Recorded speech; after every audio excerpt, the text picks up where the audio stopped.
अस्सलाम वालेकुम। के न्यूज़ हेडलाइंस के साथ मैं हूं हारिस अली शागिलानी और मैं हूं कुदसिया शौकत। चलते हैं आज की अहम खबरों की तरफ। ताज़ा तरीन खबरों से बाखबर रहने के लिए हमारा चैनल सब्सक्राइब कीजिए। रुक करेंगे साहिवाल का, जहां से रिपोर्ट कर रहे हैं हमारे नुमाइंदे मियां अली रजा। कमिश्नर साहिवाल डिवीजन शोएब इकबाल सैयद का अलस सुबह शहर के मुख्तलिफ इलाकों का दौरा।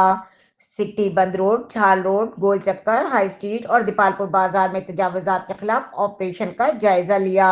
सफाई की नाकस सूरत हाल पर मुतल्लका अफसरान से जवाब तलब कर लिया। म्यूनिसिपल कॉरपोरेशन दीपालपुर बाजार में तजावुजात के खात्मे के लिए ग्रैंड ऑपरेशन। मुतल्लका अफसरान को फील्ड में रहने की हिदायत। बाजारों में किसी को भी तजावुजात कायम करने की हरगिज इजाजत न होगी और जो भी तजावुजात कायम करने की कोशिश करेगा इसके खिलाफ सख्त से सख्त कार्रवाई अमल में लाई जाएगी। इंतजामिया की जानिब से तजावुजात के खिलाफ ग्रैंड ऑपरेशन पर शहरियों का खुशी का इजहार।